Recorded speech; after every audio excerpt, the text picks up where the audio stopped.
ഇവിടെയാണ് നമ്മൾ തിരിച്ചറിയേണ്ട ഏറ്റവും വലിയ സത്യമിരിക്കുന്നത്. ഞായറാഴ്ച പള്ളികളിൽ നിറഞ്ഞിരിക്കുന്ന ആൾക്കൂട്ടമല്ല ദൈവത്തിന്റെ സഭ. യഥാർത്ഥ സഭയെന്നത് ദൈവത്തിന് മാത്രം കാണുവാൻ കഴിയുന്ന ഒരു ചെറിയ കൂട്ടമാണ്.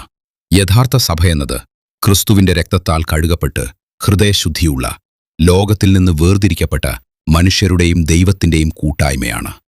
ആ കൂട്ടായ്മയിലെ അംഗങ്ങൾ ചിലപ്പോൾ ഒരു പള്ളിക്കെട്ടിടത്തിന്റെ ഉള്ളിലുണ്ടാകാം, അല്ലെങ്കിൽ ഒരു ഓല ഷെഡിലുമുണ്ടാകാം, അതുമല്ലെങ്കിൽ ഒരു വീട്ടിലുമുണ്ടാകാം.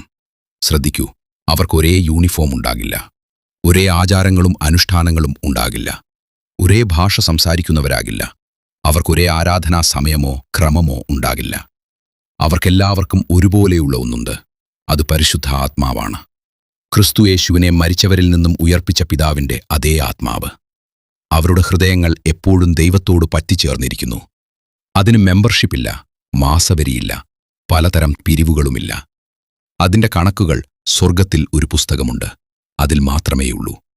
നമ്മൾ ഇന്ന് കാണുന്ന ഈ സംവിധാനങ്ങളെല്ലാം ലോകത്തോടും അതിന്റെ യജമാനനോടും പരാജയപ്പെടുമ്പോഴും ദൈവത്തിന് മാത്രം കാണുവാൻ കഴിയുന്ന ആ സത്യസഭ ഈ ലോകത്തോടും അതിന്റെ യജമാനനോടും ജയിച്ചുകൊണ്ടിരിക്കുന്നു.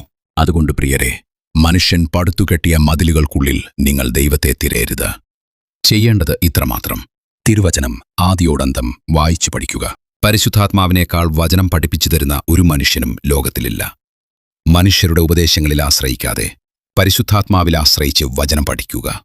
ദൈവത്തിന് മാത്രം കാണാനാകുന്ന ആ രഹസ്യസഭയിലെ അംഗമാണോ എന്ന് താങ്കളോട് തന്നെ സ്വയം ചോദിക്കുക. താങ്കളുടെ ഹൃദയം ഒരു പ്രാർത്ഥനാലയമാണോ? അവിടെ കച്ചവടമാണോ? അതോ ക്രിസ്തുവിന്റെ സിംഹാസനമാണോ ഉള്ളത്? നമുക്ക് പുറംമൂടികൾ വെടിയാം. യോഹന്നാന്റെ സുവിശേഷം 4:24 പറയുന്നതുപോലെ, ആൾക്കൂട്ടത്തിന്റെ ആരവങ്ങളിൽ നിന്ന് മാറി യേശുക്രിസ്തു ഉപദേശിച്ചതുപോലെ ഏകാന്തതയിൽ ദൈവത്തെ ആരാധിക്കുന്ന, ആത്മാവിലും സത്യത്തിലും ആരാധിക്കുന്ന ദൈവമക്കളാകാം.